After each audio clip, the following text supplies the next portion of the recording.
Good morning and welcome to this conferring ceremony. I call upon Father Eamon Fitzgibbon to read the conferring blessing.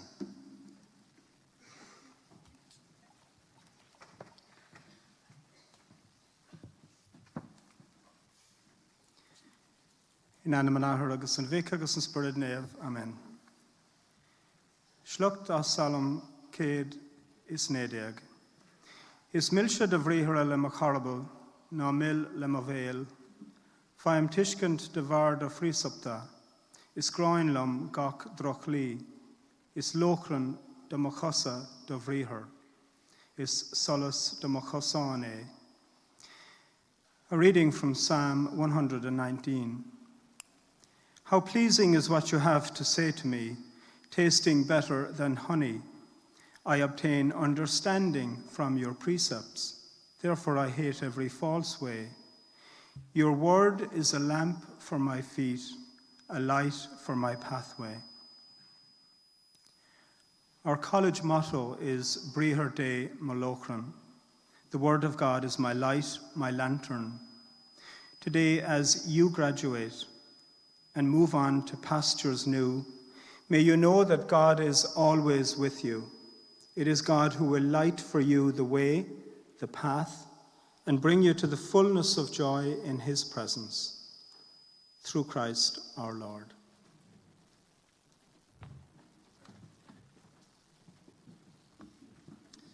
Thank you, Father Eamon. I'm pleased to call on the Acting President of the University of Limerick, Professor Shane Kilcommons, to formally convene a meeting of the University for the purpose of conferring academic awards.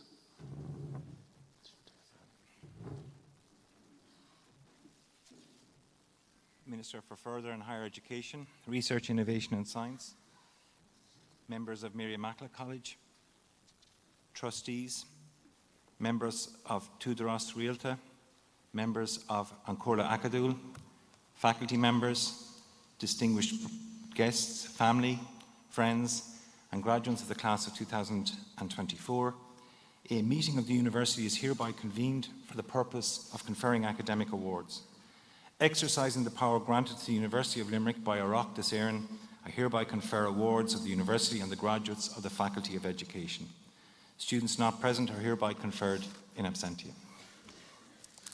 I am pleased to call upon the Minister for Further and Higher Education, Research, Innovation and Science, Minister Patrick O'Donovan, to make his address.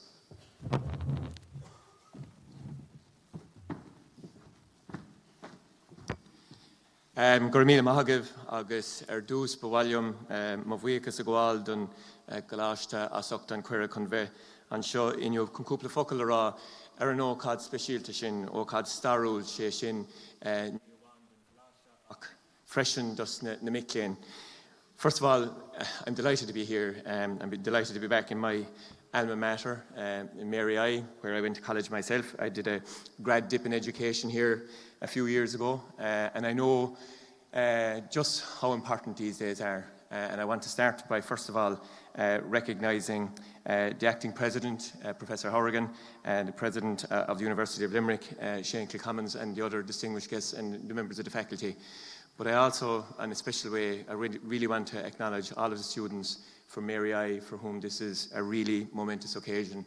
And it's not just an occasion for yourselves, it's an occasion for your families, for your partners, for your children, for grandparents, and for everybody who has helped you along the road to where you are today. And I know over that period of time, you know, it hasn't always been easy for you. You'll undoubtedly have had humps and bumps on the road. Everybody who has gone through an academic qualification does.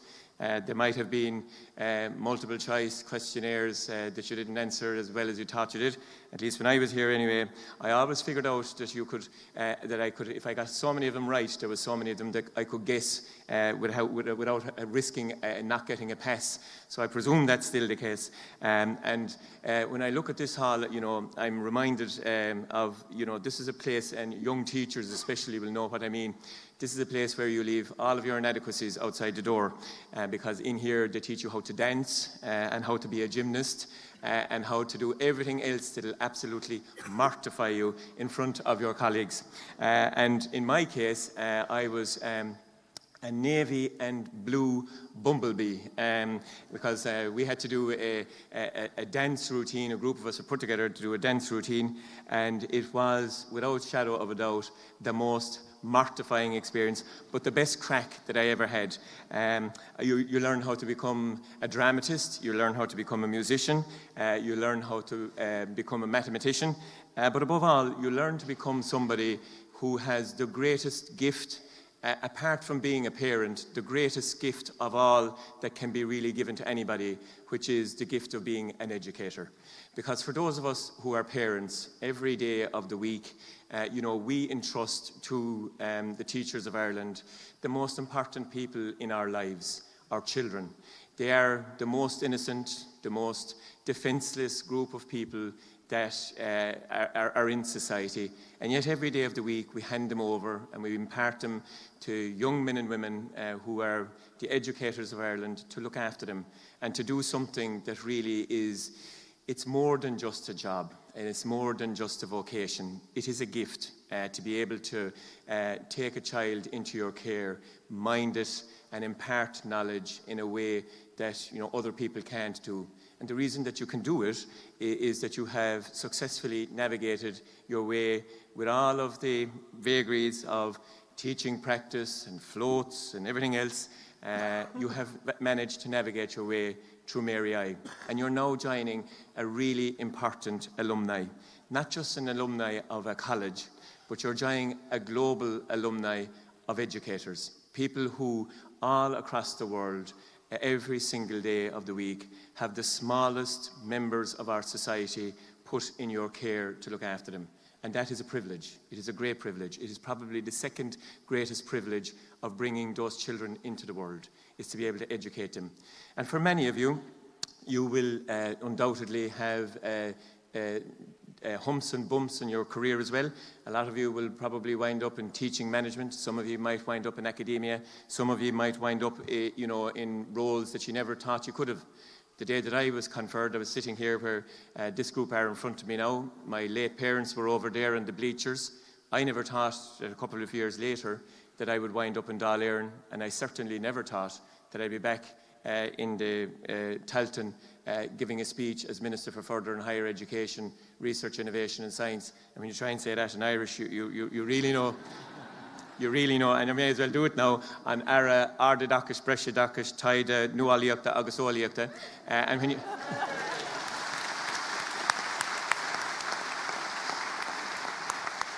That's the first time that ever got a clap. It's probably because I'm amongst my own. But the day that I was appointed into this role by Simon Harris, he said to me, "This is my firstborn. Don't mess it up." So it is a really important department, and it is a department that has had the privilege of looking after you as young students and you as not so young students, depending on your position in life, to give you the skills and the preparation that you need to go out into the world. And the world that you're going out into now is a totally different world to the world that I went out into. When I came back to Mary I at 36 to become a primary teacher, our economy was literally in the dustbin. And in my class at the time, there was a lot of civil engineers, architects, quantity surveyors. There were people, young men like myself and young women like myself, who had lost their jobs and who came back to college because there was no prospects, there was no hope, there was no nothing. And a wave of teachers came out through the graduate diploma in education. A lot of my friends from that time, they're now school principals.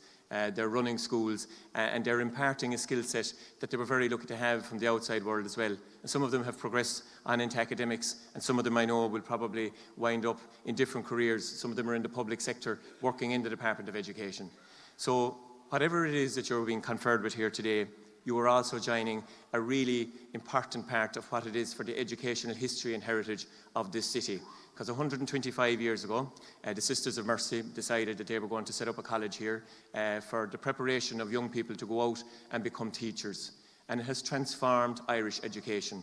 And I know that, it's easy at the moment, very easy in some quarters, to have a go at the church and to have a go at the fact that they haven't gotten everything right, but they also didn't get everything wrong.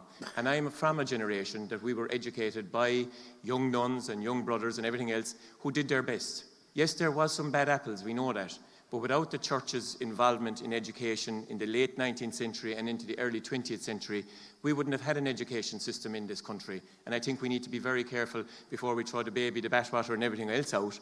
We need to recognise that they made a significant contribution by putting this college into this city and as a result giving people like myself the opportunity to become a teacher. I also think that we need to recognise the fact that Ireland has totally changed from my parents' generation. And over in the bottom set of the bleachers there, I can actually still visualise him. My father was saying to me at the time, what do you want, giving up a good pensionable job to go back and become a teacher for is not a terrible thing to do. Whereas my mother's attitude was, as someone that was taken out of education herself at a very young age and didn't get an opportunity to do the very basics. Ireland in the 1940s and 50s was not a pleasant place if you were a young person going to school. And the attitude for her at the time was, there's calves to be fed and there's cows to be milked and there's work to be done at home. What would we be sending a girl to school for? And she was taken out of school. And literally the year that I did my leaving cert, my mother went back and did her junior cert in English. She was given a gift by the Limerick and Clare ETB, and I see Sean Burke is here now, the former CEO of it. She was given a gift that all of us take for granted, which is the gift of reading and writing. And from that day until the day that she died, she was never without a book. Even when she was on her deathbed, she wanted to be read to, because she used to always say to us, I have a lot of catching up to do on ye. It's fine for ye, she says, you've been able to do all of this for years, but I have a lot of catching up to do. And that is the value and the real gift of teaching. And it's a particular gift that you have now as young educators going out into a workforce that is so different even to the one that I went out on. The improvements that have been made in the area of special education, of children with intellectual disabilities and physical disabilities, they're a world removed from even the short time ago that I was teaching. And it is a privilege, but we're not where we need to be yet. We've done huge work in the area of primary teaching for special ed, second level. And as Minister for Further and Higher Education, and the two presidents of the colleges here will have heard me say this before, we now need to do more for those young people with an intellectual or physical disability who want to become students in the likes of Mary I, or UL, or UCC, or TUS, and treat them no differently. So in the next couple of weeks, I'm going to have a conference where basically we're going to, with all of the people that are involved in education at various different levels, and each and every single one of us knows somebody about who I'm talking about. They know that there's somebody in their own family or their own locality who has been excluded from the education system by virtue of a disability. And we need to address that. It is the last remaining facet of exclusion. And there was a lot of exclusion. A previous Limerick Minister for Education did a great thing. Donnacha O'Malley, different party, but I can't say anything bad about them at the moment. We're all the one, I'm told. And there's no election happening. That always gets a laugh. But he did a great thing. He allowed people like me to go to secondary school. Because up until he made the decision to give free entry into secondary school, unless you were from money or unless you got a scholarship, you had no hope. And he transformed Irish education by allowing people to go to secondary school. And some people in the bleachers will know exactly what I'm talking about. And we now have an opportunity to make sure that the second kind of revolution for education is those people who are still currently feeling, and their parents are feeling, well, we don't really belong in education. Everybody belongs in education, and there must be a place for everybody in education. And to that end, I want to thank Mary I and Joelle for the work that they have done in leadership here in this city and in this region and in this county. And I know that there's people from Clare and Tipperary here as well. You're also very welcome. Maybe not all the time, but you are very welcome here today. But UL and Mary I have done a huge amount of work in really putting Limerick as a destination of choice for young people from all over the country to come here to Limerick to study. There's a lot of people in my class from the west and the northwest here. They'd never been to Limerick before, but they fell in love with the place. And some of them actually settled down and are now living here and have their own families as young teachers. And both presidents will have heard me saying this before. We now are in I think, an opportunity in a space to foster real strong roots between Mary I and UL. And over the next term of the government, I would like to see that relationship formalised properly. And the Higher Education Authority and my own department have been tasked with that, to work with Mary I and UL to make sure that every student that comes through these doors, yes, has a full appreciation of the heritage and the history and the independence of Mary I, but also recognises the fact that they're part of a much wider university community.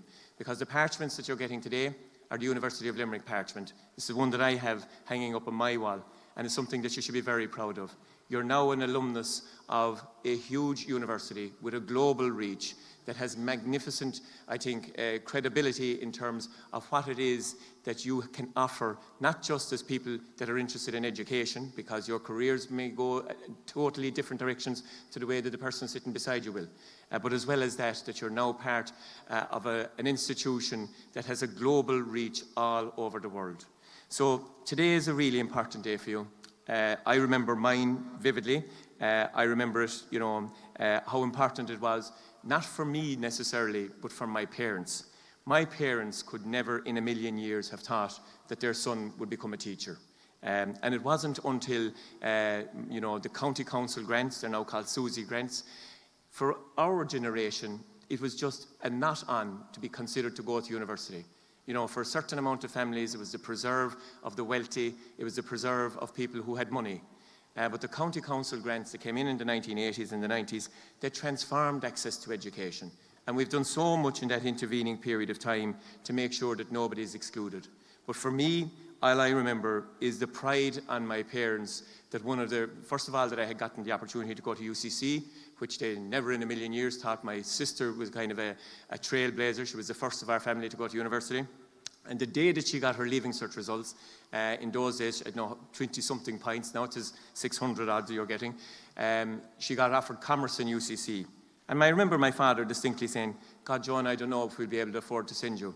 And my mother, I can remember her distinctly saying, if I have to scrub floors and my knees bleed, you're going to university.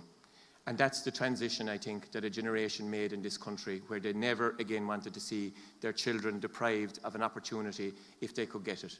If your children want an opportunity to get an education, which you as parents have provided, you should be very proud of what your sons and daughters have achieved here today, because they're imparting a knowledge onto the next generation that you can be very proud of.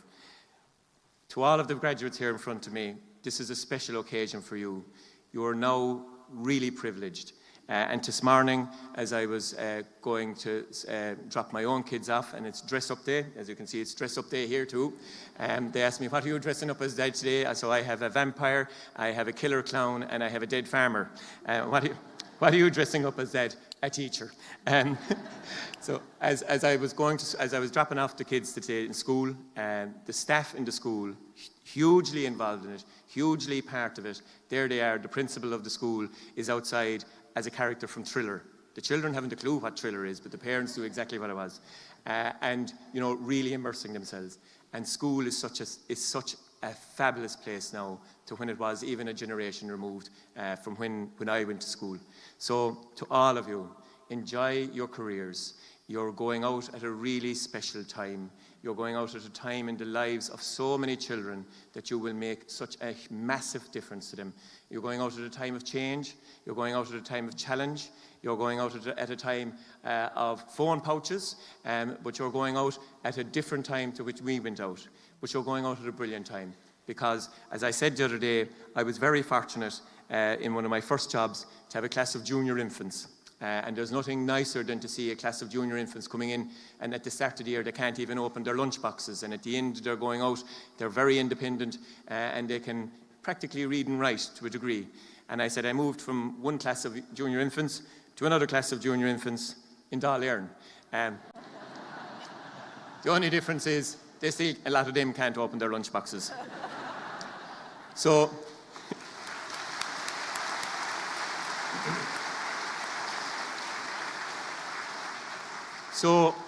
by the way, this is the script. I'll get to this in a minute.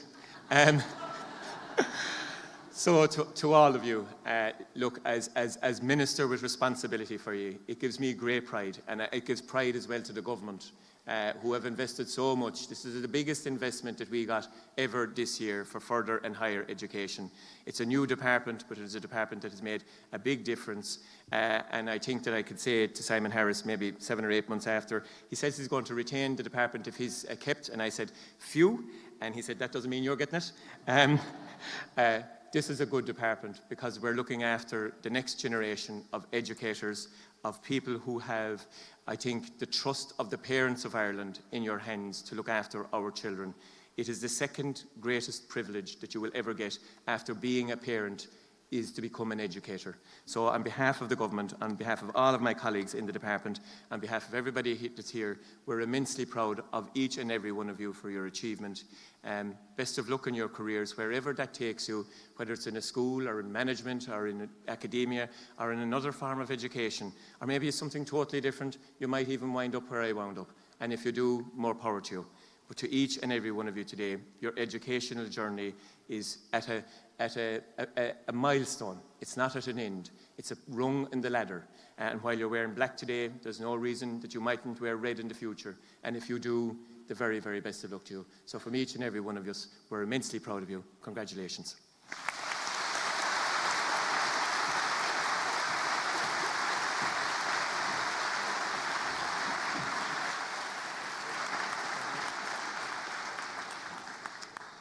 Thank you very much, Minister. I now call upon the Acting President of the University of Limerick, Professor Shane Kilcommons, to make his address.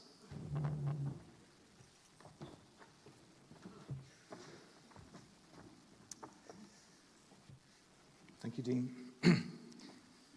Minister, President, colleagues, dignitaries, invited guests, family and friends, and of course, graduates.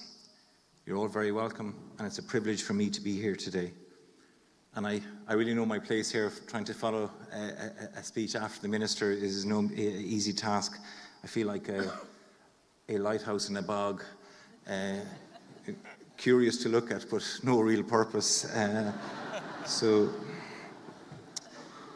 first I'd like to say to the graduates, heartiest congratulations. This is an incredibly important milestone in your lives, and there will be a number of them, but not that many. And so your hard work, your commitment and dedication, but also your resilience and your talent has brought you to this point. And what you have now as you graduate here today is a passport to the world, and I think the Minister has spoken to you about that. And what you're about to receive is inalienable and imprescriptible. It can't be taken away, and you can't give it away. So you've fully earned this. You've also earned it from a great college. Mary Immaculate College is a really great college. It's one of the oldest colleges in Munster. It has a very rich tradition. It is, as I mentioned to you, an international passport. And it has been and it will continue to be. It's a great environment for which you can flourish, but also a strong esteem indicator for you as you go into the future. I attended an event in UL this week. It was 250,000 photographs that had been taken of Shannon, and Shannon was the first model town established in this state since the inception of the state. And the photographs were really interesting because you're looking at, what you see in them is hope. You see modernity. You see, about to go into Europe in 1972. University of Limerick has been established in 1972 as well. But we were on the cusp. And what really struck me was so much on the cusp, and the Minister has spoken about this as well, what it was like to grow up, let's say, he didn't grow up in the 1940s and 50s, but what it was like then in the 40s and 50s, mass emigration. I think even as late as 1967, 50% of children under 15 didn't progress in secondary school. And that would have included both of my parents. And then Donogh O'Malley, and we can't mention the party because, as the Minister said, that it's a different party. But he did so much to democratise education, to take it away from the elite and to ensure that it was passed out and given to as many as possible. And that has had huge knock-on consequences. So I think what I would say to you as the graduates today is you are graduating in great times. There's such an opportunity for you now to flourish and excel. And I would encourage you to embrace it and own it to the best extent possible. Secondly, I'd like to thank and congratulate your parents, your carers and your family. Obviously, it's about the graduates today, but I'd like to say really well done to you as well. It's a really good day for you, because very often you've wanted more for them than you've actually wanted for yourselves. And being a family member and a parent and so on, it's a vocation. And there are good days and there are bad days. I was told once that your children are never as good as you think they are, but they're never as bad either. And that has sustained me, but obviously today for you, they're as good as you think you are, and obviously you deserve that. I'd like to say, thirdly, I'd like to say something about my Mary Immaculate colleagues, to Professor Hourigan and to the motley crew on both sides and left and right here. It's a great college. It is a rich heritage, a really proud tradition. What they engage in is an essential public good, and that public good is helping all of you to excel. It's a great community. It has a very strong synthesizing impulse in the community. I was really struck last week. I was at an event in Dublin where the American Chamber came in, and they talked about the most important thing in terms of foreign direct investment was the talent pool and the generation of that talent pool, which is done through higher education institutions. And I think Mary Immaculate College does that so well. It's also a great vibe here and a great sense of identity. And I'm reminded again that they won the Fitzgibbon Cup this year and they beat UL in the final, and I was at it, and I actually thought, no, don't clap, don't clap. So I was at the game, and I was worried at half time, but midway through the second half, I thought UL is going to win this now. You know, we have the firepower, we'll win this, we're going to go for 3 in a row. But for some reason or for some way, that sense of identity, that sense of teamwork came to the fore, and they battled against the wind and the odds, and Mary Immaculate College won, and they deserved to win. And I think that speaks to their sense of identity here and the sense of community and sense of pride. So well done on that, and you can clap now if you want.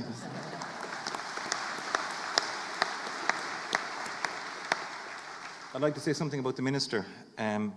So as a Galway man exiled in North Cork, I can say that, you know, Limerick over the years has had great ministers, and he's mentioned one, Donagh O'Malley, and the democratisation of education. But I think he's continuing in that vein, and I think that he also has that vision.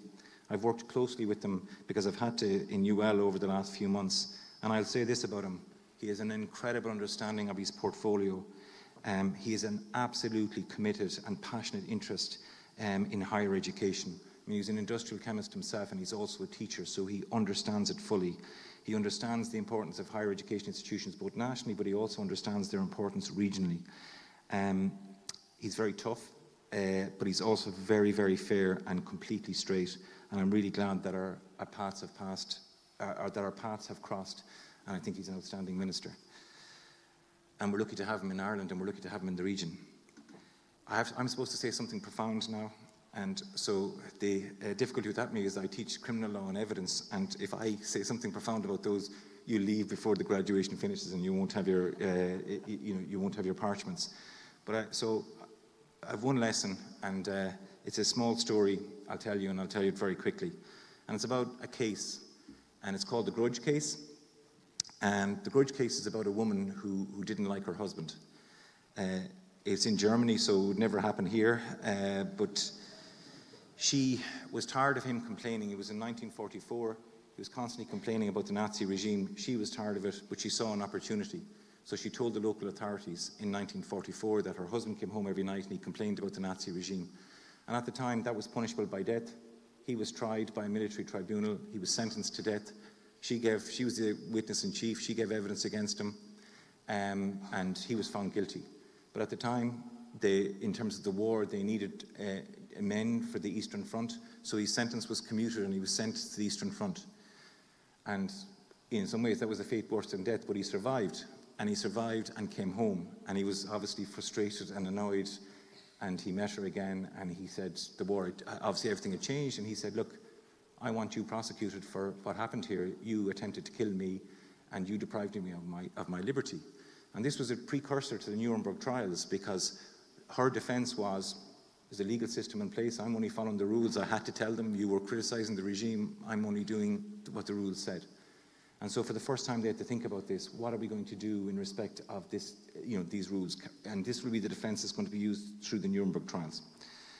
So the lesson isn't how to get rid of your partner. The lesson for you is about the rule of law. And what they decided was that any rule of law society, and I think we're lucky in this country that we live in a rule of law society, that there's 8 rules that must be complied with. And if you don't have those rules, you don't have a legal system. And if you don't have a legal system, you're under no moral obligation to obey, and therefore she shouldn't have obeyed those rules, and it was okay for her to be prosecuted. I won't bore you with the 8 rules, but what I will say to you is what they came up with in Nuremberg was that, and this is the quote, every departure from those rules is an affront to a person's dignity as a responsible agent. And really what they were saying then was that the Nazi regime was not a legal order and there was no obligation to obey. But the lesson really for me was that the rule of law is about dignity and respect. And it's a cornerstone of order in our society. And dignity has 2 pillars. One is autonomy and the other is equality. That's very, very simple. They're the 2 pillars of dignity. And so from an autonomy perspective, it just is about liberty, that as much as possible, and provided you don't harm others, you should be free to decide to live the life and flourish as you wish. So my wish is to go and live in West Cork and Beara in my retirement and howl at the moon there as I wish, and as long as I'm not harming others, that's my right. My wife mightn't agree, but that's what I'd like to do. The second principle is equality, and that doesn't mean sameness. It means a recognition of the intrinsic value of each human person. So you may be better looking than me, you may have more money than me, you may be smarter than me, you may be cooler than me, you may drive a better car than me, you may even have more friends than me. You may even be a better footballer than me, but that's possibly not true. But in all of that, my intrinsic value and my intrinsic worth remains really important. And it can be derived further. You can go back to the philosophy of Immanuel Kant, who talks about the importance of people as ends in themselves and never as a means to an end. So my lesson to you and my wish for you is that that dignity should be in a defining ideal in our society.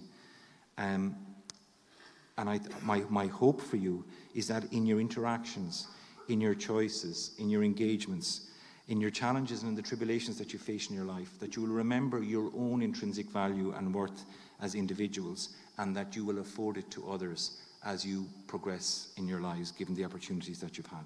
So thanks very much. And it's all that's left for me to say is to wish you the very best in everything that you do going into the future. Thank you.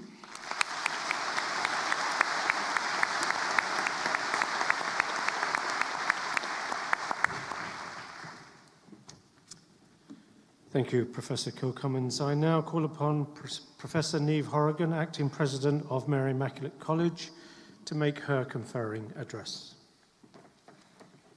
Thanks very much, Bill, and good morning, everybody. You are so welcome to Mary I here on this beautiful autumn Friday morning. The sun is shining for all our graduates today, and we couldn't be happier about it. Minister for Further and Higher Education, Research, Innovation and Science, Patrick O'Donovan, TD, yes, that's a mouthful. Acting President of the University of Limerick, Professor Shane Kilcummins, trustees of the college, members of An Tuathar Rialacha, college staff and community, distinguished guests, proud family and friends, and most importantly, our extraordinary graduates of the class of 2024. We're delighted to welcome you all. Is le brod agus glunda chrí a cheasamos for gorinniu con mór échtí na géimecha ó gáv an idachas a chéilúra. It is with immense pride and joy that I stand before you today to celebrate the remarkable achievements of our Faculty of Education graduates. We gather to celebrate not only your academic achievements, but also the journey that has brought you to this point. A journey filled with challenges, triumphs, and countless memories which will remain with you as they remained with the Minister. I always feel very proud and a bit daunted, I have to say, when I stand in front of a Tailteann which is full of newly qualified teachers. I'm not a teacher myself, I'm the daughter of a teacher, but I taught at third level, like a lot of other people. But there were a number of teachers who played a really formative role in my life. Teachers who saw something in me when I couldn't see it in myself. And in many ways, it's those teachers who made me the person I am today. The writer Louise O'Neill recently wrote a very insightful piece about her own experience of teachers. She said, "Teaching is a vocation and not everyone can do it. A great teacher can inspire their students to push themselves beyond whatever they thought was possible." I was lucky in that I always felt safe in the classroom and learning was something I enjoyed. I had lots of very good teachers and a handful who went out of their way to encourage my interest in reading and writing. I wouldn't be the person I am today, and I wouldn't be a writer if it wasn't for those teachers. And she asks people to share their stories of teaching, and she says, I think it can be anything. A teacher who helped you through a tough time at home, a teacher who didn't give up on you until you'd mastered algebra despite your conviction that you'd never get it right, a teacher who gave up their free time to help out with the school play. If there's any teacher you wish you could have thanked all those years ago, now's the opportunity to do that. So I think it's important to remember that you're starting out on a journey of huge responsibility where you do shape people's lives. Given the extent of the impact that teachers have on young lives, it's a daunting responsibility. One of our recently retired staff here at MIC, who's actually here today, Sean de Bruin, often says, a student may never remember what you taught them, but they will always remember how you made them feel. And I think that's a very important idea to hold on to as you begin your journey in the world of education. Irish primary education has been on a tremendous journey since MIC was founded in 1899. The college is older than the state. So Ireland, the Irish state, was founded in 1922. We are older than the state. And it was set up to provide women teachers with the most up-to-date skills to support their students in their learning. 125 years later, we're still doing that. That's why, along with reading and writing and all the curricular subjects, you'll find digital skills and sustainability and global citizenship as themes across our programmes. But Irish education, as the Minister said, has been on a massive journey since that period, and we've moved on from large classes and rote learning and corporal punishment to an era where the child's voice is becoming increasingly valued and where classrooms are critical sites for inclusion. Political leadership has played a significant role in that. Indeed, the late Donegal Malley, amongst others, as both the Minister and Shane have said. But it does give me great pleasure and immense pride to welcome our MIC alum, Minister Patrick O'Donovan, back to his alma mater as the Minister for Further and Higher Education. Ara is pleasure more domsa fáilte a chur arás road chuig the alma mater the bhronan a géimethe ar maidin, to spánan tú aniu an násc láidar a waran idir ar an institute agus a chéimi súvni. It gives me great pleasure also to welcome Professor Shane Kilcummins from the University of Limerick. Shane and myself have been friends, and so I'm a sociologist who did a lot of work on crime, and Shane is a criminal lawyer, and we have been on the road together as friends and colleagues for many years. And I'm delighted to share a podium with him here today. And he's also been a great friend to Mary I, and we really value our partnership and friendship with our colleagues in the University of Limerick. I would like to pay tribute to the staff in the Faculty of Education. Thank you for your dedication in nurturing our students, your commitment to academic excellence, and your passion for teaching, which leaves a continued indelible mark on our graduates. We remember and honour members of our college community and their relations who are no longer with us. In particular, I would like to bring to mind here Dr. Tony Lanois, our dear colleague and friend in the Department of Media and Communications in the Faculty of Arts, who passed away unexpectedly during the last 2 weeks. Tony was an incredibly valued member of staff who was widely respected by both staff and students, and he will be much missed. We also remember MIC's past chairperson of our trustees and governing authority, Bishop Emeritus of Limerick, Donald Murray, who recently passed away, and his great valued contribution to the college. Go raibh suaimhneas Shiri orthu. Graduation day would not be possible without the support of your families. They've been your pillars of strength, providing you with encouragement and understanding as you balance your studies with everything else. And today, I would urge you not only to take the time to celebrate your day, it'll go in a flash, but also to take the time to thank them and honour them for the contribution that they've made to getting you here today. I know your parents and partners and friends all think you're extraordinary, but actually our graduates here today are extraordinary because they started their studies in September 2020, probably the most bizarre time to start a college degree in the last 100 years. I bet there's many of you here today, when you were starting in that very weird space, thought you would never make it to graduation. I know that your experience of starting college was extremely challenging. I'm sure there are things you felt you missed out on. I know your parents and friends will all have stories of helping you to deal with the stresses and strains of that time. However, aside from the stresses and losses, I think it's important to recognise that there are and were gains. Firstly, you survived, you made it, you got here. And in order to survive, you learned skills and developed capacities to cope that previous undergraduates simply didn't have because they never needed them.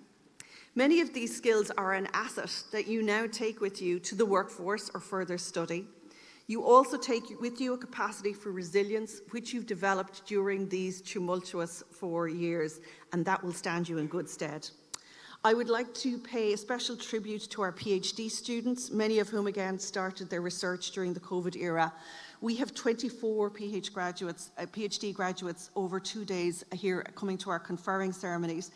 And again, the fact that they've met that finish line during this very challenging period is a testament to their commitment and to the support networks that they have as well.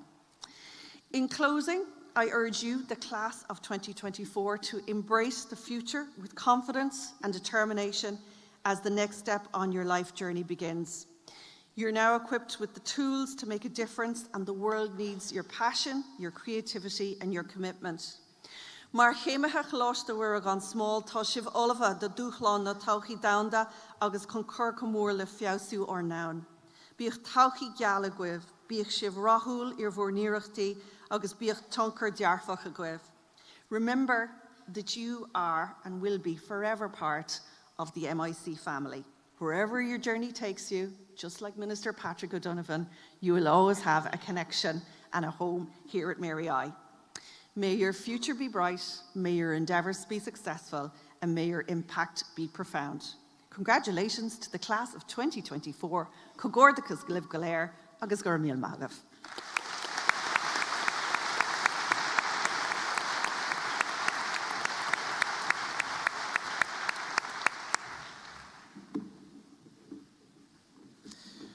I call upon the Acting Dean of the Faculty of Education, Dr. Angela Canny, to present the candidates for the conferring of undergraduate and postgraduate awards.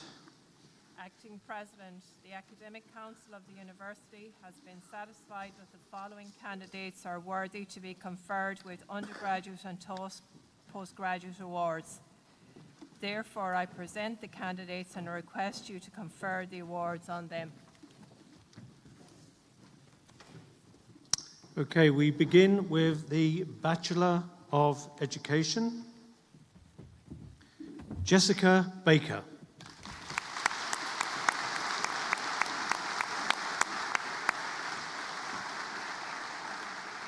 Quiva Anya Barry.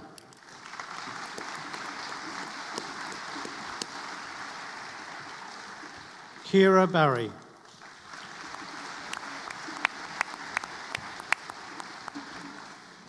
Jude Bastianali.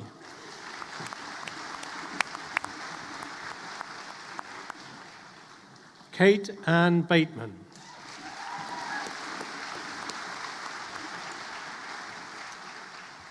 Katie Blake.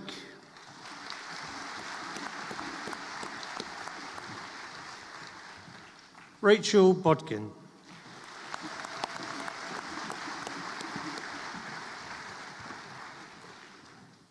Sinead Bolger.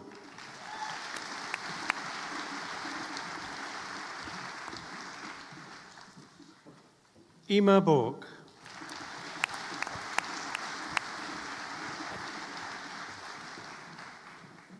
Katie Boyle.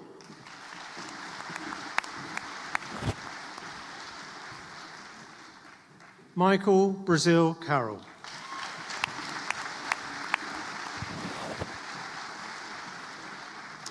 Evine Nora Brown.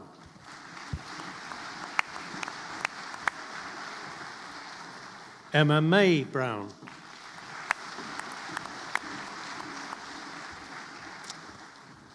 Declan Buckley.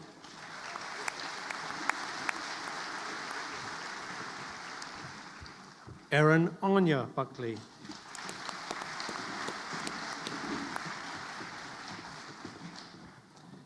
Jessica Frances Buckley.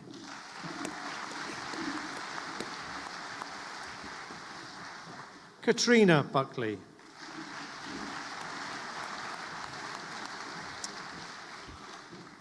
Orla Burgoyne.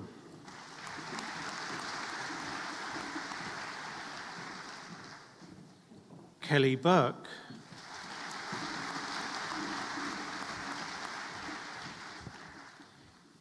Kira Butler.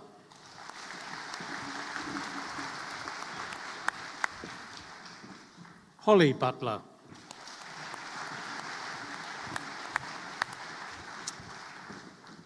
Laura Butler.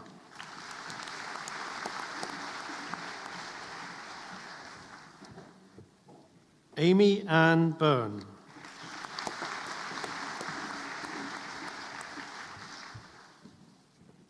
Amy Marie Byrne.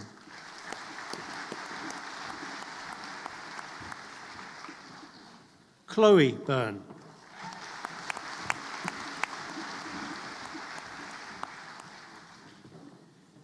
Jane Burns.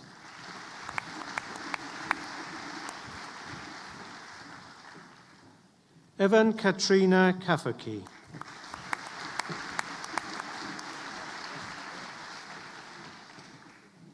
Sarah Kahalan.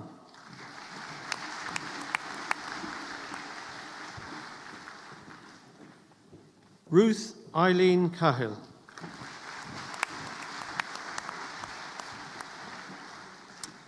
Sarah Emma Callanan.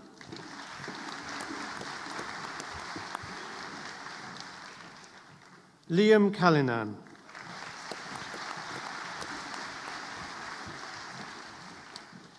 Niall Carey.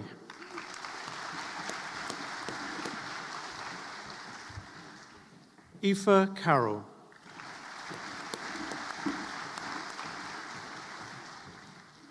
Aveen Carty.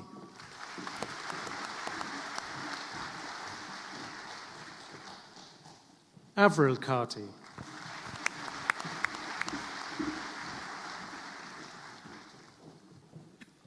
Kira Carthy Raleigh.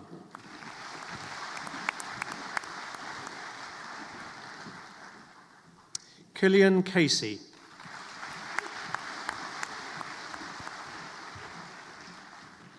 Roisin Casey.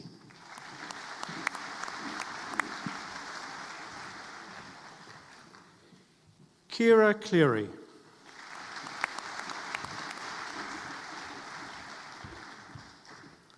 Alva Clifford.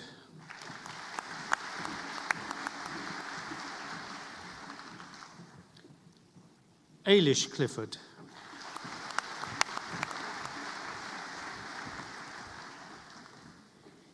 Aoife Cody.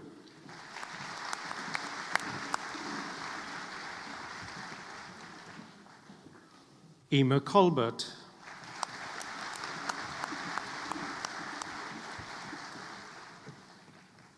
Andrew Collins.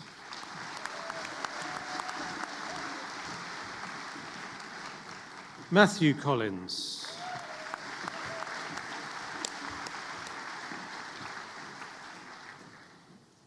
Kate Connaughton.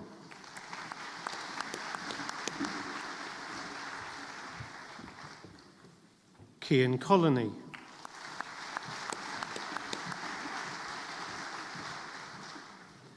Clodagh Conway.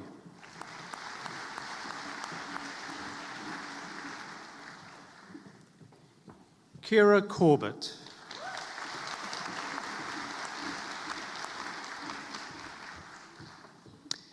Niamh Roisin Corcoran.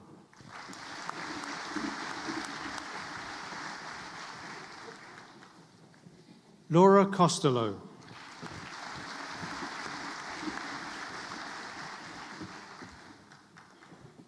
Emma Mary Coughlin.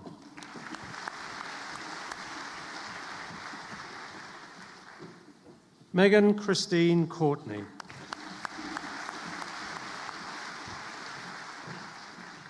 Olivia Mel Cowie.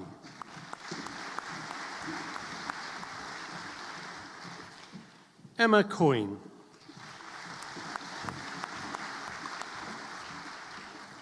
Casey Crawwell.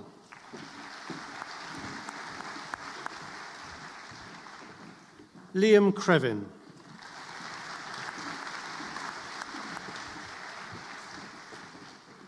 Chloe Creedon.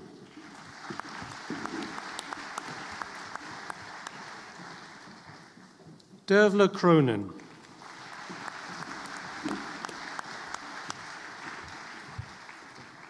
Andrea Margaret Crowley.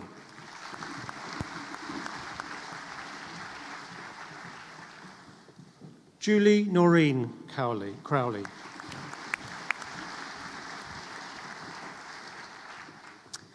Kate Crowley.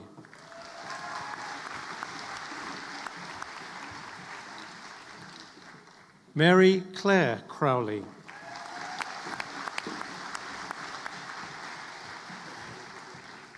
Neve Crowley.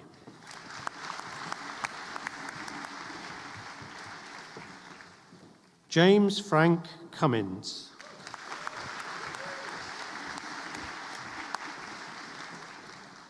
Amy Cunningham.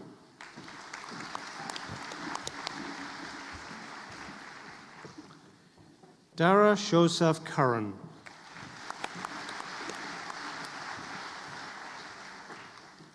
Aveen Daly.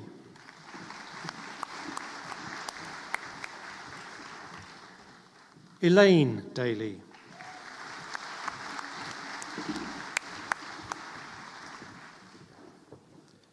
Siobhan Daly.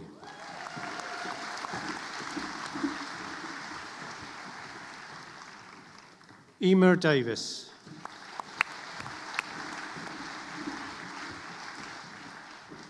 Amanda Davis Hegarty.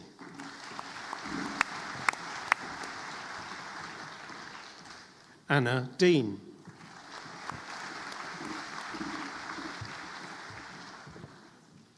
Claire Delaney.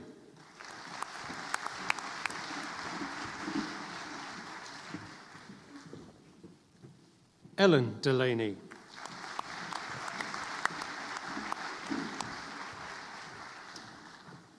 Katie Desmond.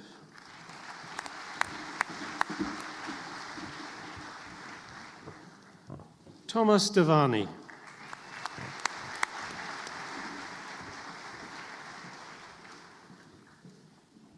Sarah Doheny.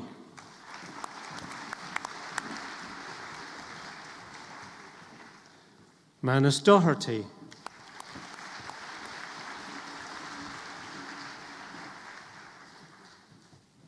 Maeve Doherty.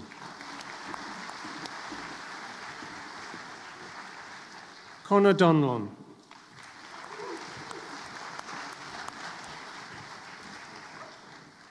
Katrina Donnellan.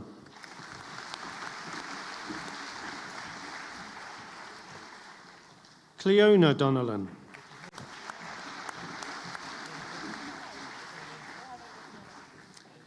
Sive Donovan.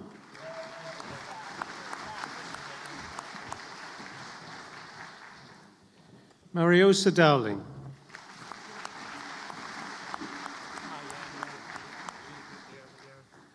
Pamela Downs.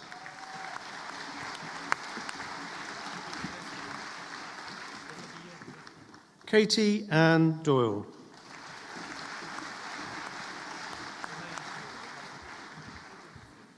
Emma Ann Drummond.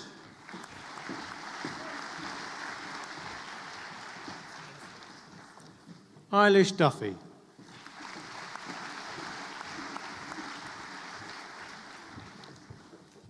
Aoife Duggan.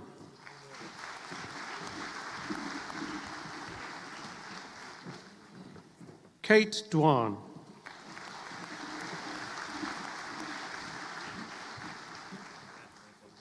Kira Margaret English.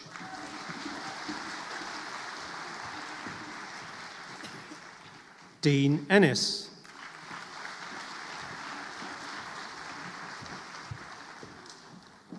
Michelle Fahy.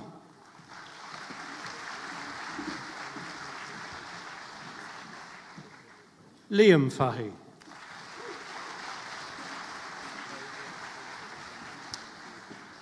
Porrick John Fanning.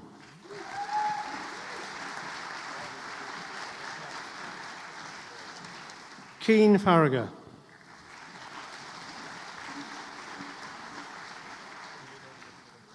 Chloe Farrell.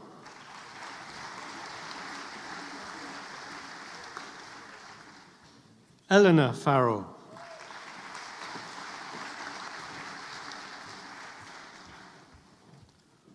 Orla Fayan.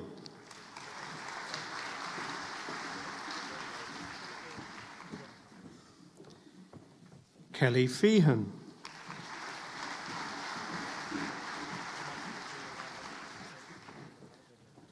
Molly Fennessy.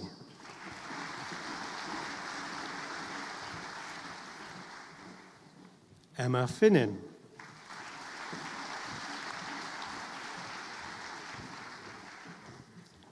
Kira Fitzgerald.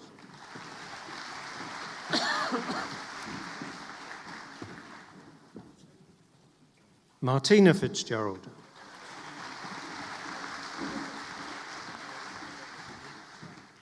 Shane Fitzpatrick.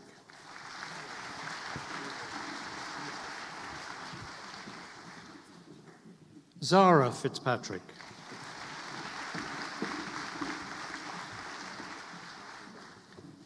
Siobhan Flaherty.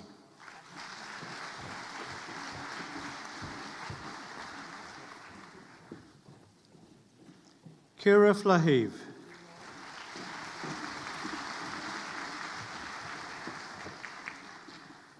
Emma Flanagan.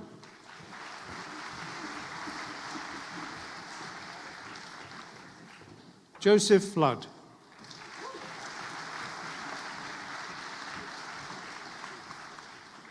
Deirdre Fogarty.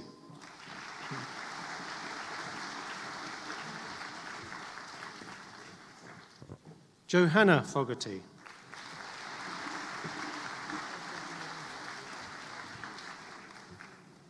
Louise Margaret Foley.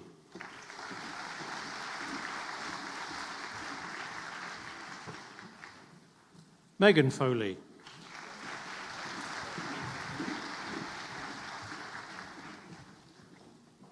Zach Foley.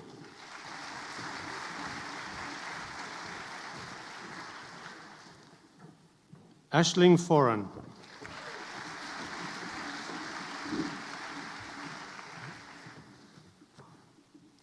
Farah Ford.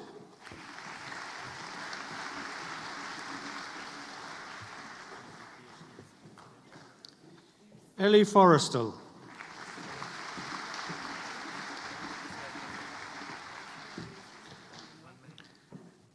Abigail Gallagher.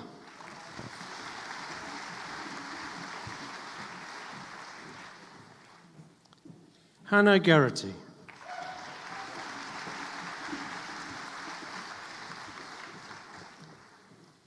Neve Garrity.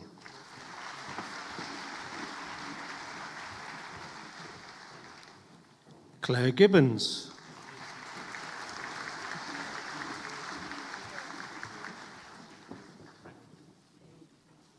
Roisin Giblin.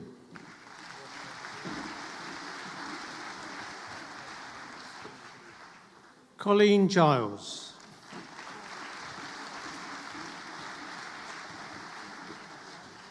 Aoife Therese Gilly.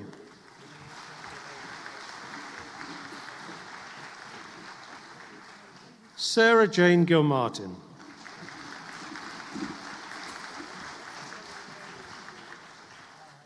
Mary Gilvary.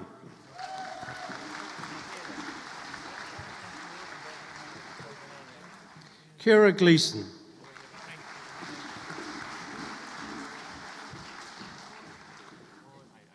Eilish Gleeson.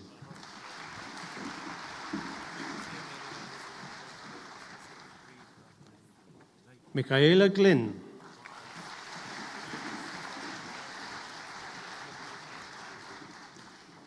William John Goodwin.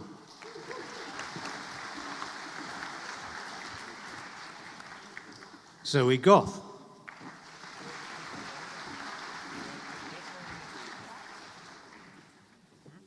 Megan Grace.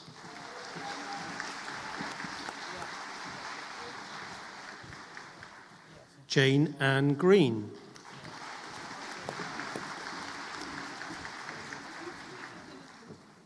Aisling Green.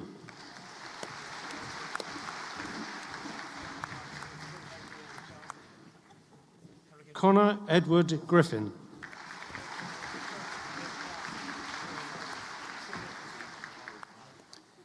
Emma Bernadette Griffin.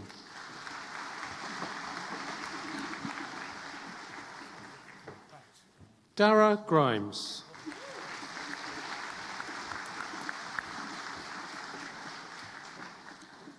Sarah Ellen Hall.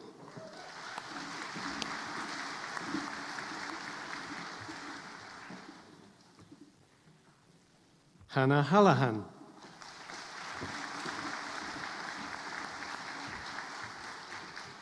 Aisling Halpin Fahy.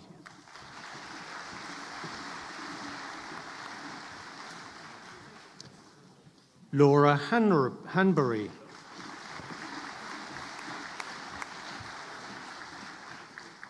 Roisin Maria Hanbury.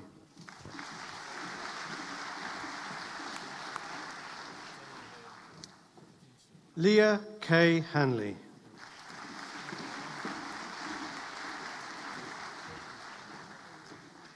Alyssa Hannon.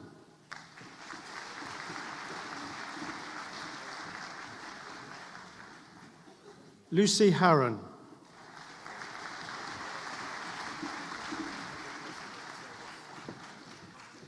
Peter Simon Hart.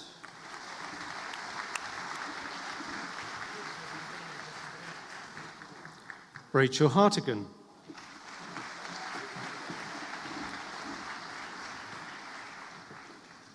Kira Hartnett.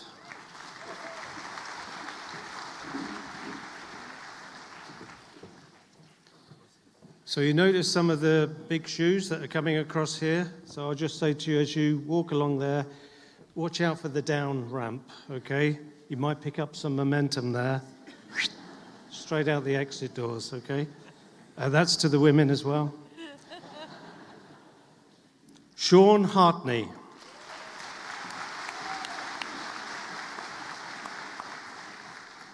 Chloe Breed Hayes.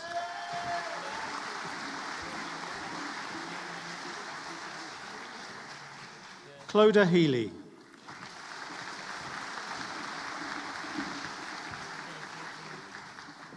Edmund Healy.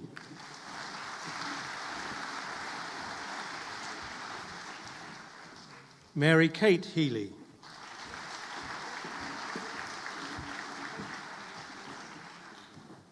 Claire Marie Hegarty.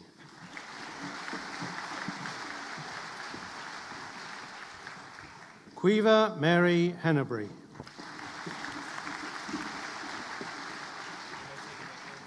Kerry Ellen Hennessy.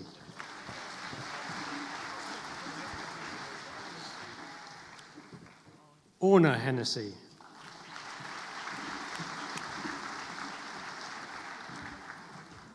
Sophie Hennessy.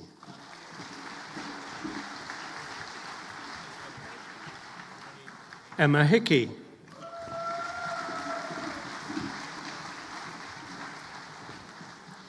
Kate Hickey.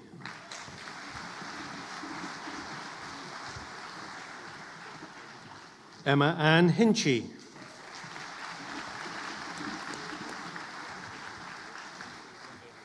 Rachel Hockter.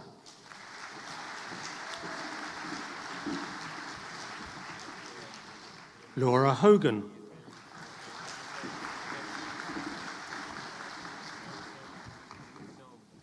Jade Holton.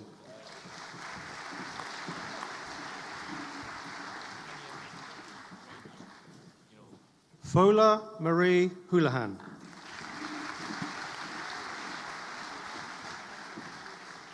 Therese Hughes.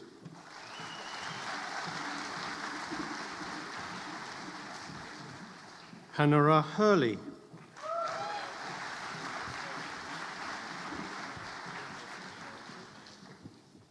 Siobhan Hurley.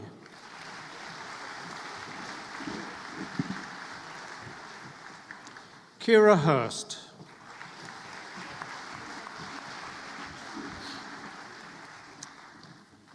Kira Hines.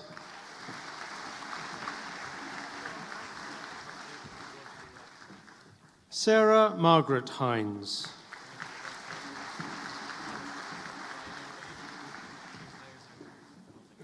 Aoife Irwin.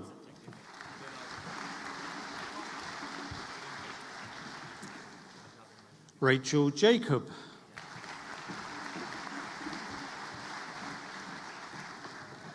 Neve Johnson.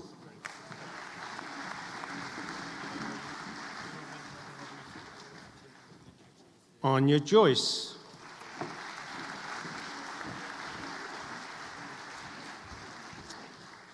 Lucy Keedy.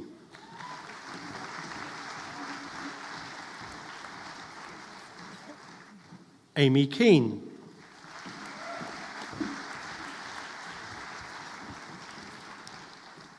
Claudia Keane.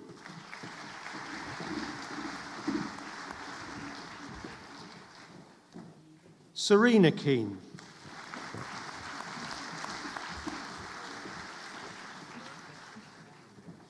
Siobhan Keane.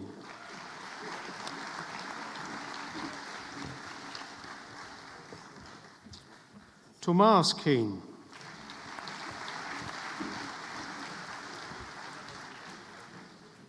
Edith Kearney.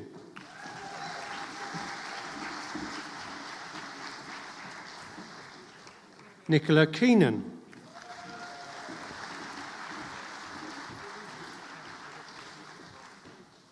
David Kelleher.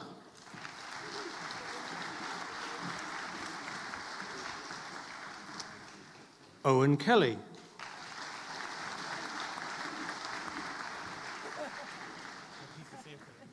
Roisin Kelly.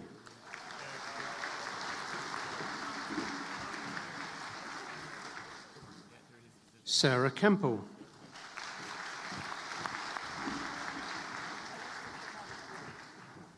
Maeve Helen Keneally.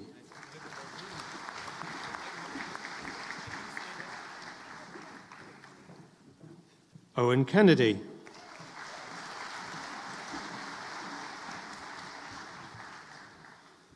Moran Kennelly.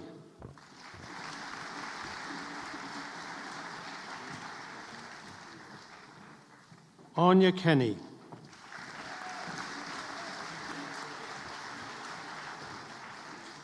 Claire Kenny.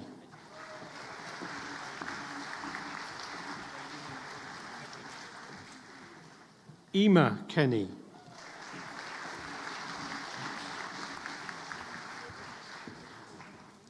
Eva Kenny.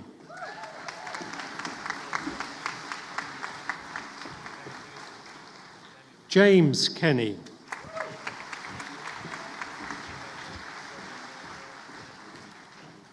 Reba Carmel Kenny.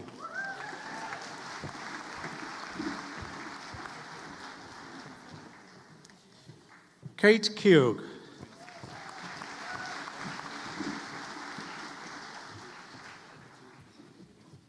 Aoife Kilmartin.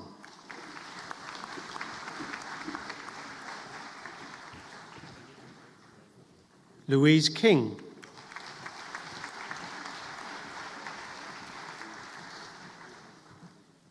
Sinead King.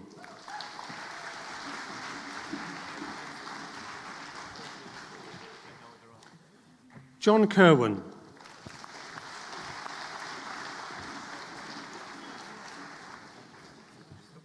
Sophie Knowles.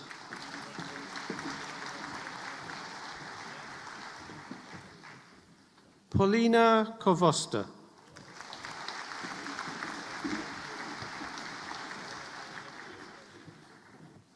Hannah Lalua.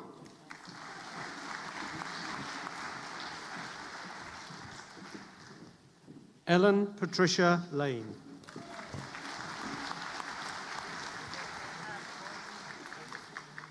Emma Lane.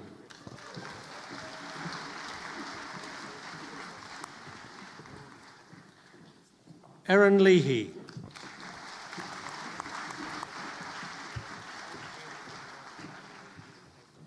Maeve Lean.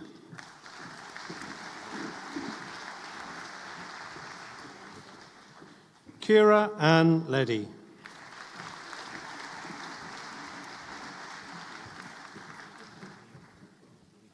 Kate Lenigan.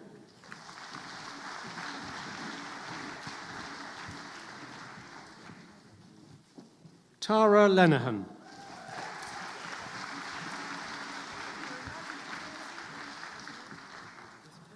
Siobhan Mary Leonard.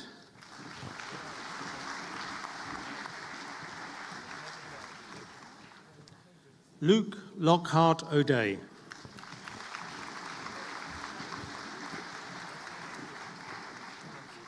Kieran Lloyd.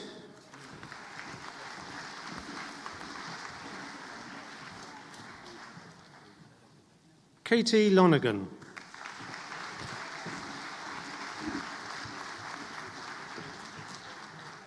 Grania Long.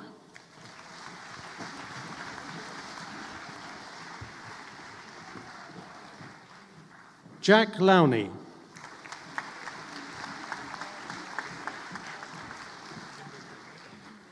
John Michael Lynch.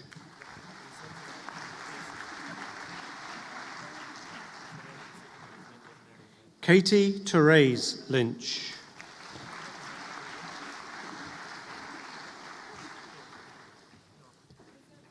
Breda Magna.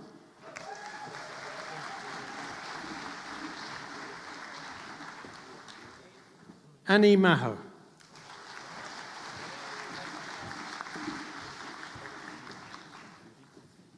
Claire Maher.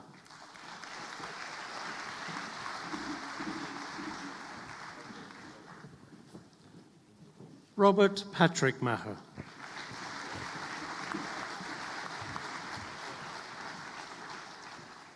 Roisin Mann.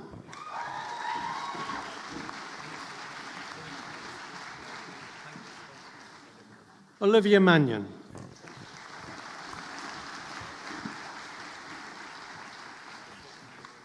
Lauren McMahon.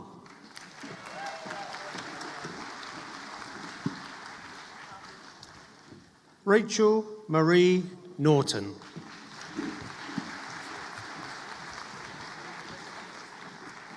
Quiva Nolan.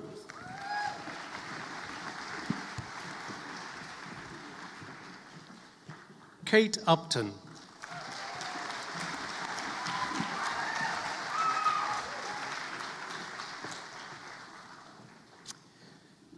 We are now going to present the awards for the Bachelor of Education International. I'm pleased to present the first graduates on this programme. Hannah Louise Best.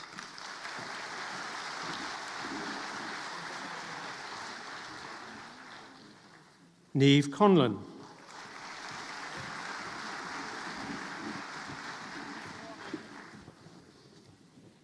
Aoife Darcy.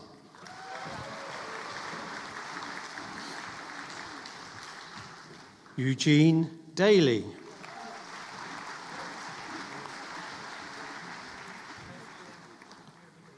Donald Thomas Halloran.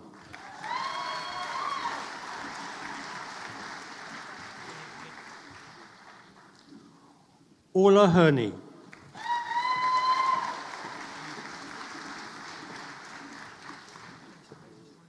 Katie Lernahan.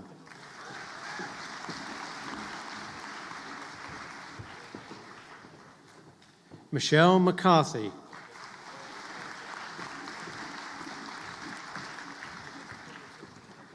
Siobhan McSweeney.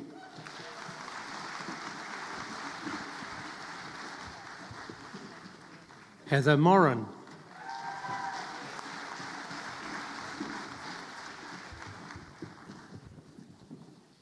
Emily Hanan Ryan.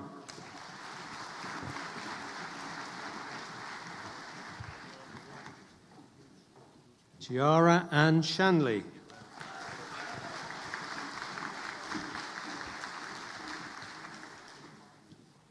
Emma White.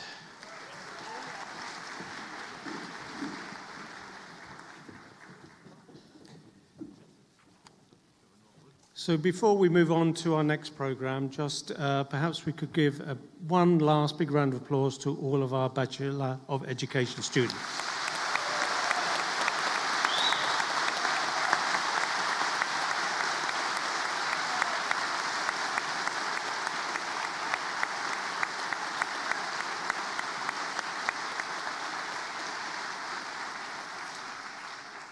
Okay, so just blow your hands for a sec.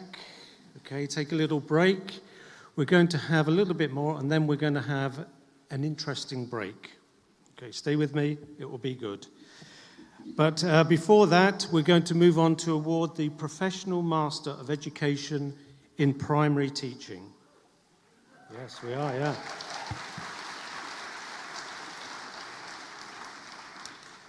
They did the program, so. So our first graduate is Julie Baker.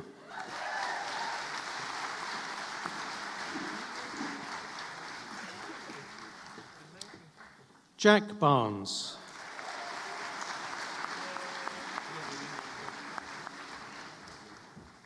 Emma Bashford.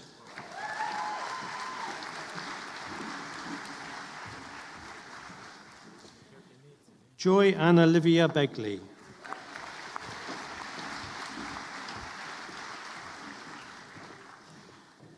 Rachel Brummel.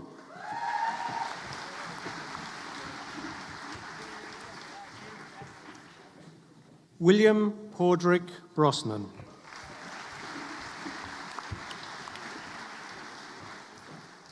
Lee Chiron Collins.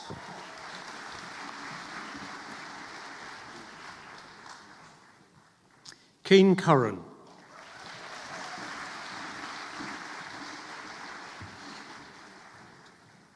Kate Dillon.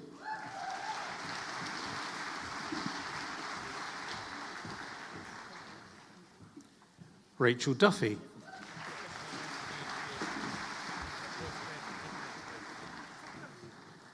Mark Dunphy.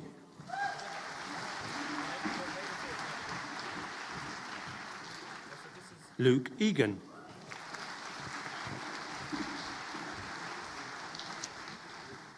Chantal Enright Murphy.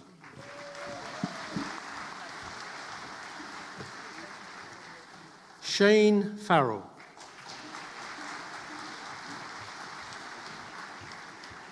Sinead Flynn.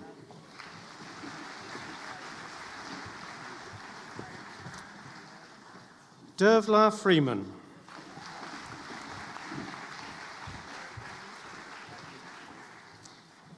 Kira Gavin.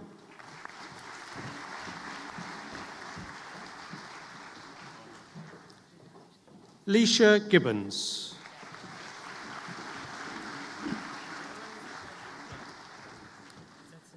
Emily Hayes.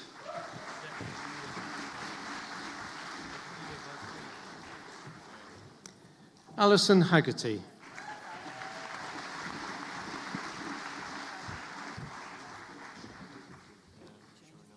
Katie Horsnell.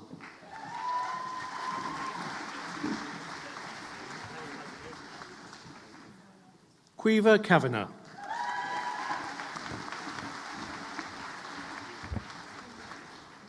Alana Sarah Kenny Flaherty.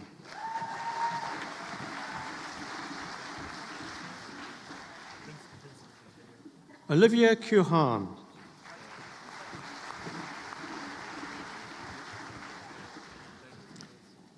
Aisling Elizabeth Keys.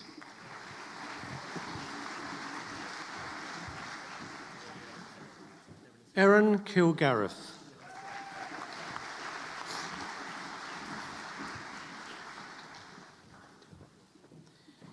Aidan Linan.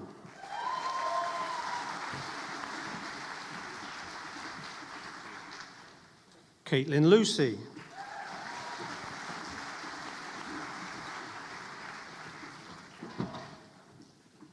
John Edward McMahon.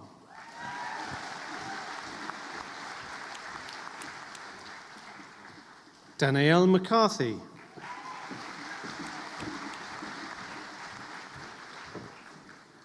Kelly Dimpner Maguire.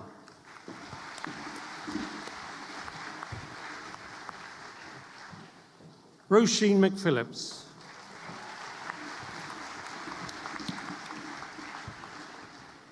Roisin Mertz.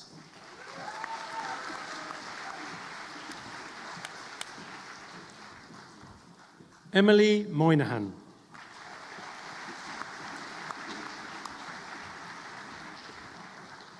Tara Muldowney.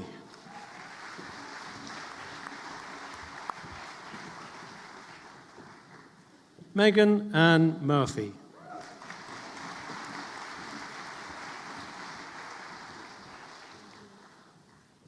Saiv Nicully.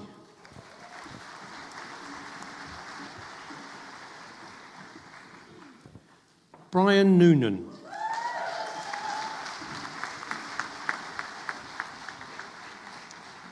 Colin Anthony O'Brien.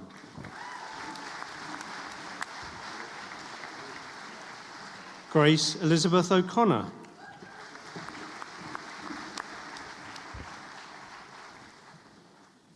Niamh O'Curry.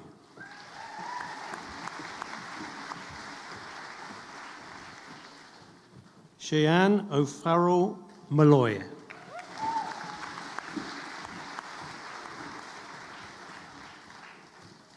Kieran Colm O'Faherty.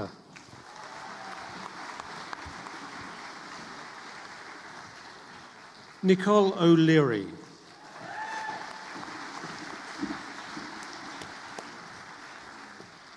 Ema Mary O'Malley.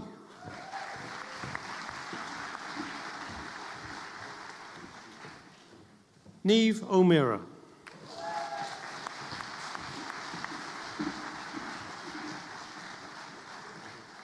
Joy Mary O'Sullivan.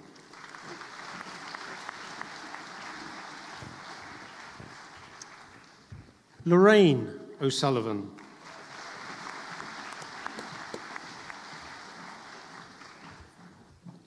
Lola Parsons.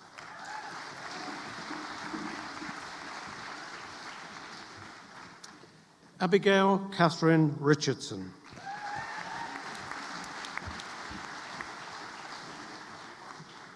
Dermot Ryan.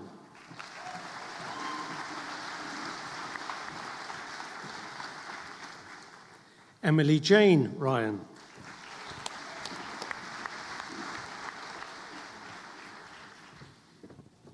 Cleona Sheridan.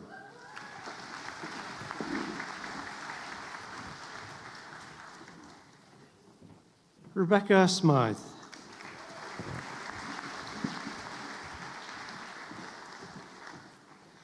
Eilish Ward.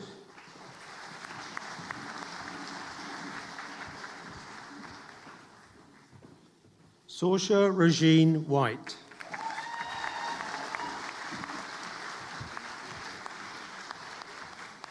And Ema Marie Wiseman.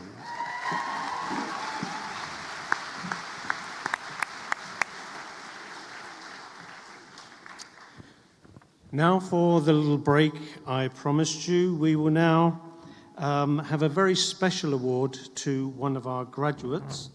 I believe we are also in the presence of a very special piece of hurling history, the Liam McCarthy Cup. It's somewhere.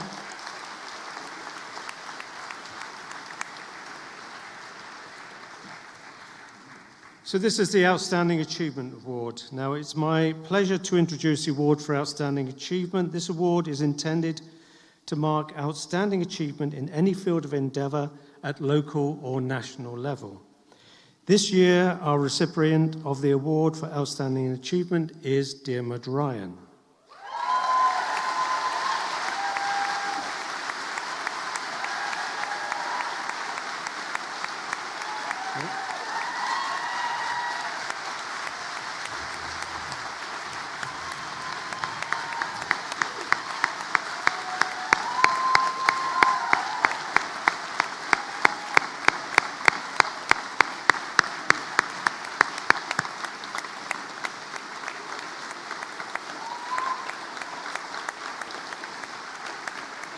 Just wait. Hang on, I haven't started yet.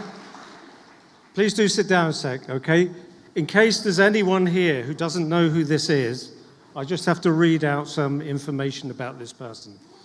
Okay, Dermot, who graduates today from the Professional Masters in Education, Primary Teaching, is, as many of you may know, a senior hurler with the Clare team that won the All-Ireland Hurling Championship earlier this year. He's also a member of the MIC senior hurling team that won the Fitzgibbon Cup in 2024. In recognition of his sporting achievements while studying at Mary I, Diarmuid was awarded a Mary I GPA Sports Scholarship in 2022 and again in 2023. Now, Diarmuid first played hurling to a high standard as a student at Ardscoil Riche in Limerick and was vice-captain of the senior team that won the Harty Cup title in 2018. At club level, Diarmuid first played hurling at underage levels with Cratloe before eventually progressing to the club's senior team. He first appeared on the inter-county scene with Clare at minor level in 2017 before later being included on the under-21 side. Diarmuid made his senior team debut in the pre-season Munster League in 2018. The Cratloe clubman has represented Clare's hurlers since 2017 and has been nominated for 3 All-Star Awards in the past 3 years for his contribution to the Clare side. On the 21st of July 2024, he started in the half-back line as Clare won the All-Ireland for the first time in 11 years after an extra-time win against Cork by 329 to 134, claiming their 5th All-Ireland title.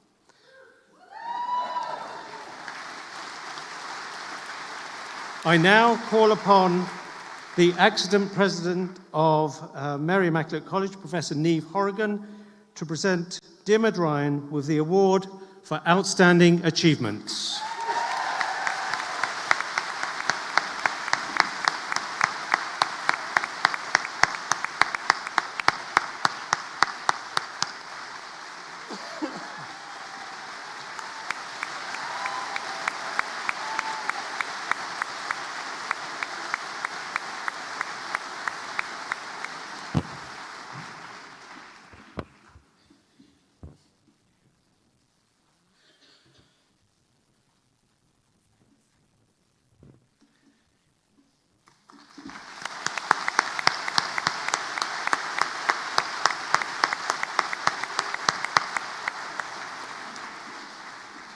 You're going to need another hand, Diarmuid.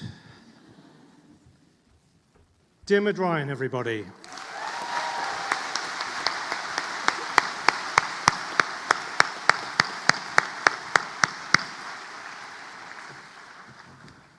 Okay, many congratulations to Diarmuid. I live in Clare. The flags are still flying.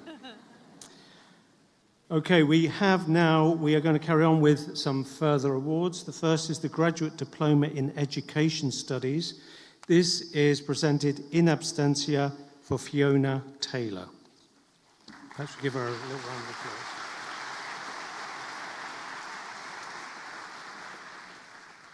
applause. Okay, we are now going to continue with the Graduate Diploma in Adult and Further Education.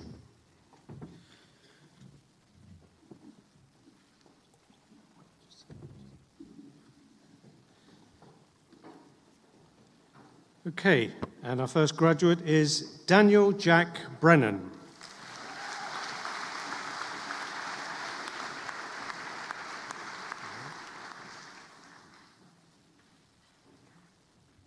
Karen Marie Koss.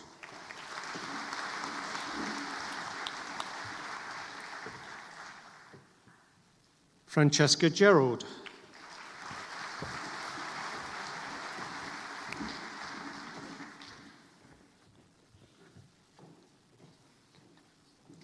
Kate Harold.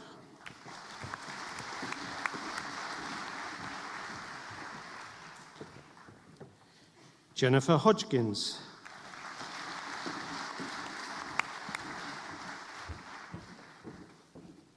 Andrew Robert Jordan.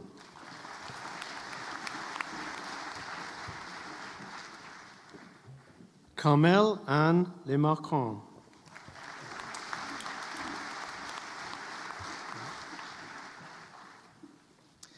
Megan Joanne O'Donoghue.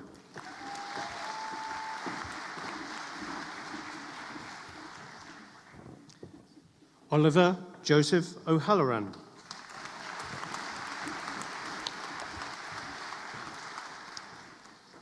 Susan Mary O'Neill.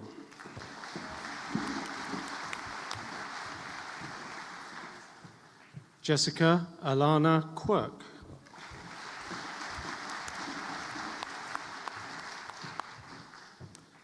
Rosaline Rayford.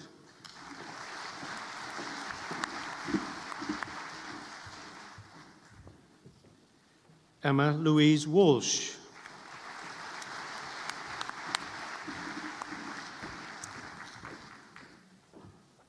And now to award the Graduate Certificate in Digital Leadership in Education, Sinead Ann Clancy.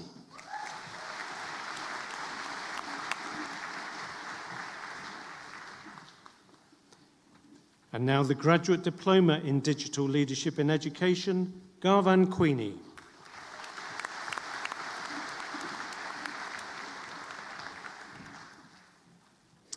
The Master of Education in Digital Leadership in Education, David Patrick Galligan.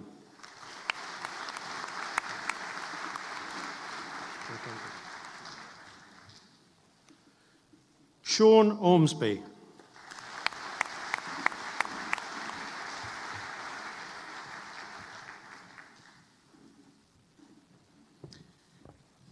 We're now about to move on to our doctoral candidates. Can I just ask you one last round of applause for all of those who have graduated thus far?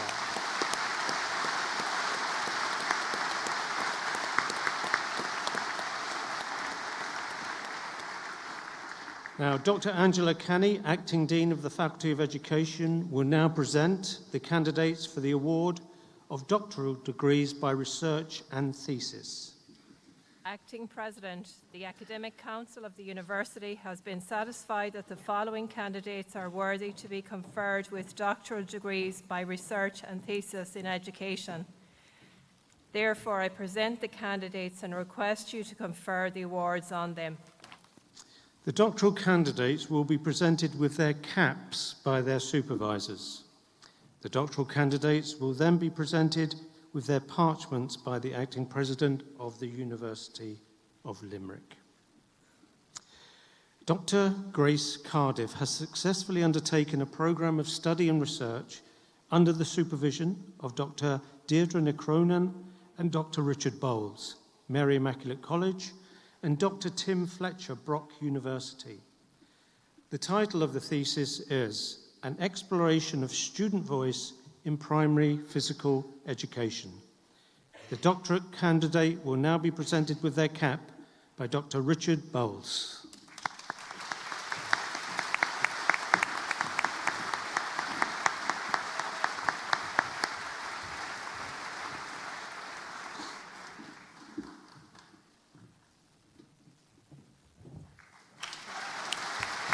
Turn and face the camera, guys. Turn and face the camera.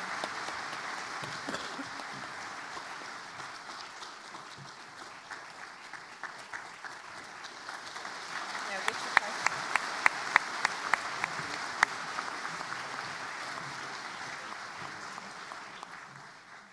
Well done.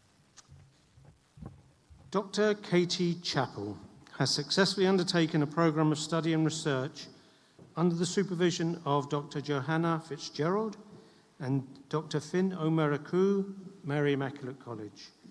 The title of the thesis is Perspectives on Enhancing a Culture of Learner Voices in the 21st Century Post-Primary School. The doctoral candidate will now be presented with their cap by Dr. Johanna Fitzgerald.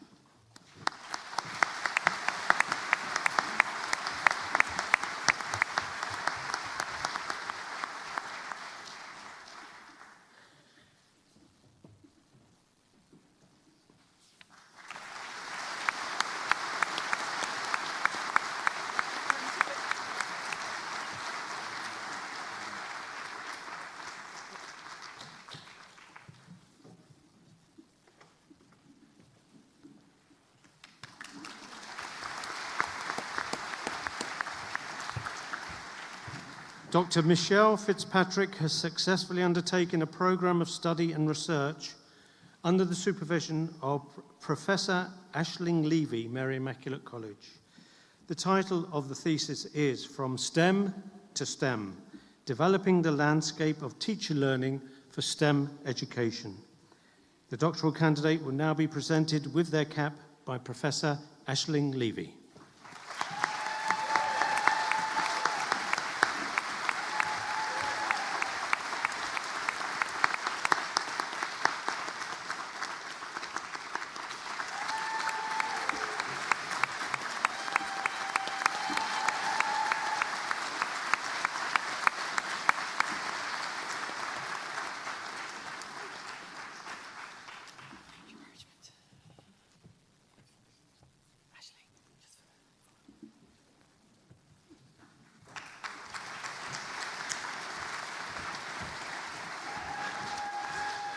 Congratulations.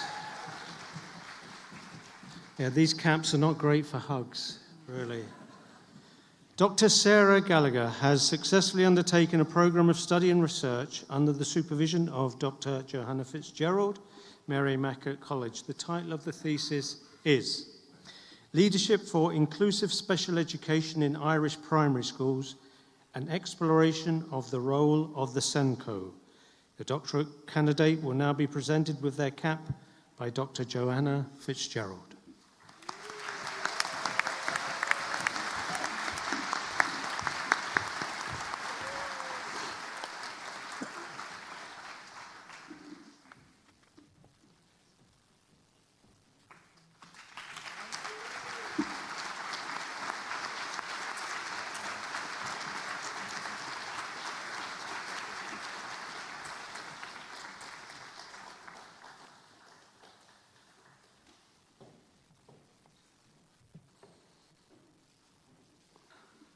Well done.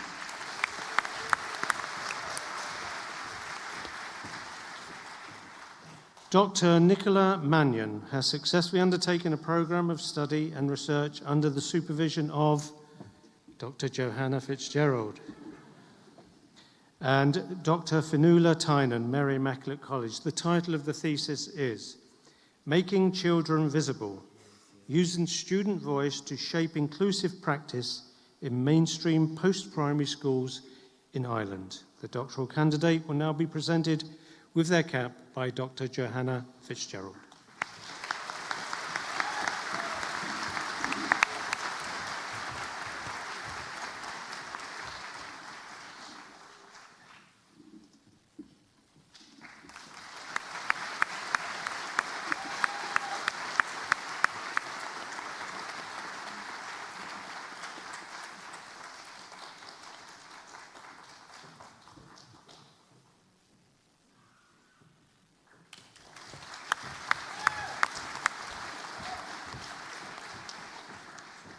Dr. Siobhan Maran has successfully undertaken a program of study and research under the supervision of Dr. Deirdre Cronin and Dr. Mary Maloney, Mary Immaculate College, and Dr. Emma Enright, the University of Queensland.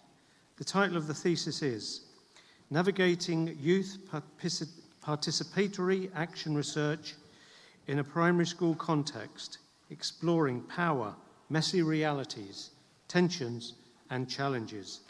The doctoral candidate will now be presented with their cap by Dr. Mary Maloney.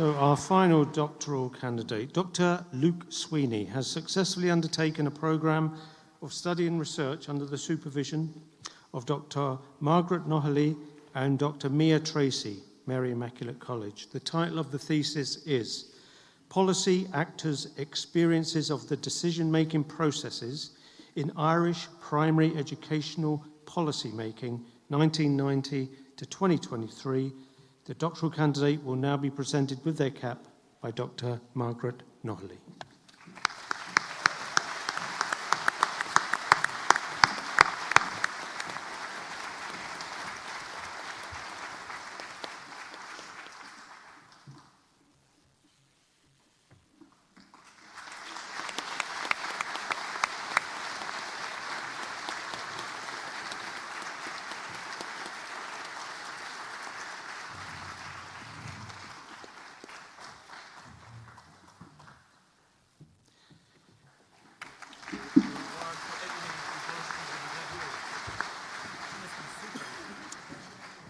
I now have great pleasure in introducing our special awards.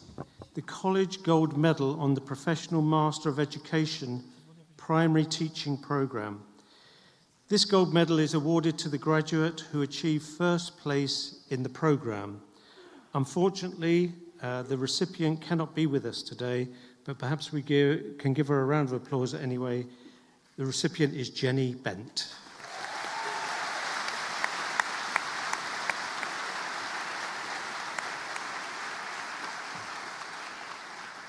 Now, it's very unfortunate Jenny can't be with us because she also received 2 other awards.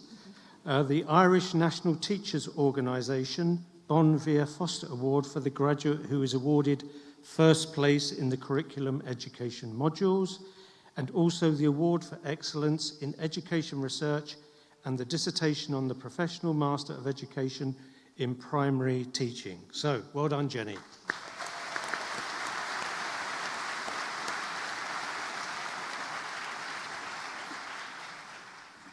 So the Diocese of Limerick Medal. This medal is awarded to the graduate who achieved first place on the Certificate in Religious Education on the Professional Master of Education Primary Teaching Programme. I call upon the Acting President of Mary Immaculate College, Professor Niamh Horrigan, to present these medals. This year, the Diocese of Limerick Medal is awarded to 2 recipients, Roisin McPhillips and Roisin Mertz.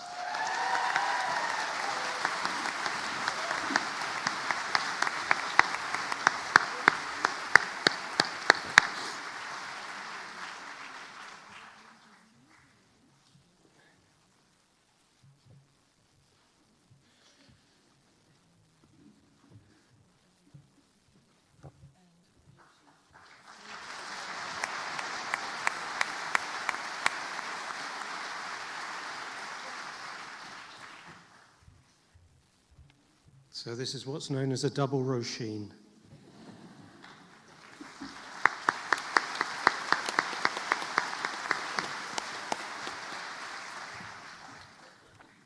Okay, and finally we come to our Excellence in the Education Specialisms on the Bachelor of Education programme. The certificates are awarded to the students who achieved excellence in the education specialisms on the Bachelor of Education programme. I call upon the Acting President of Mary Immaculate College, Professor Niamh Horrigan, to present the certificates.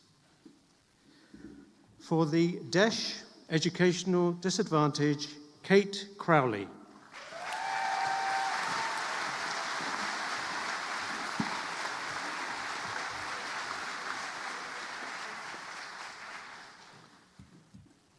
For German, Peter Simon Hart.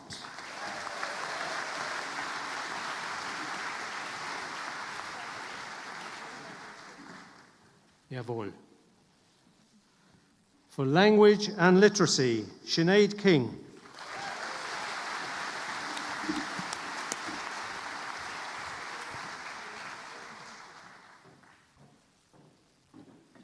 For Mathematics Arts, Jessica Baker.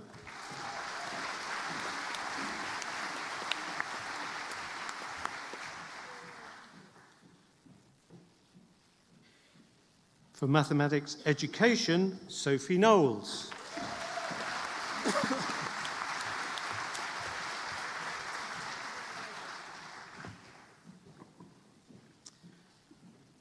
For Multidisciplinary Education, Hannah Garrity.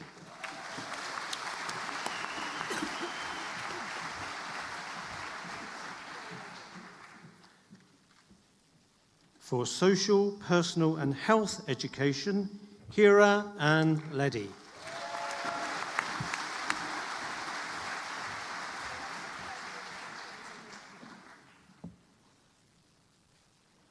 For special education, Aoife Therese Gilly.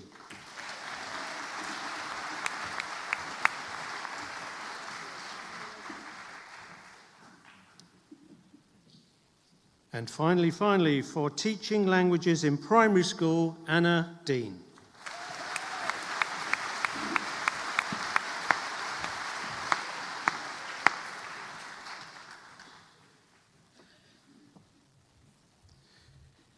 So, our ceremony comes towards an end. I'm sure you're all clapped out, but I'm going to ask you to do one more round of applause for everyone who's graduated today.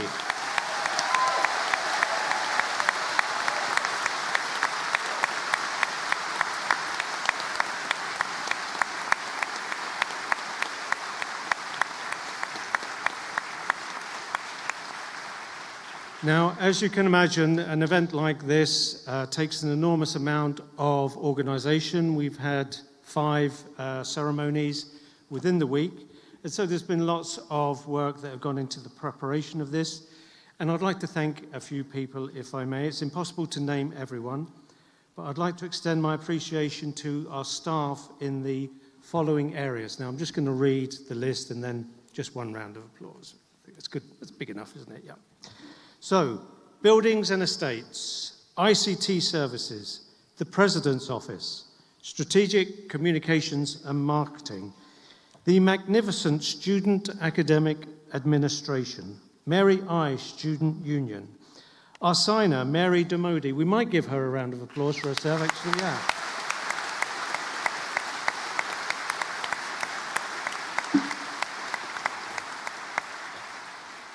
And for John O'Neill, the mace bearer from the University of Limerick. Can you give all of those people?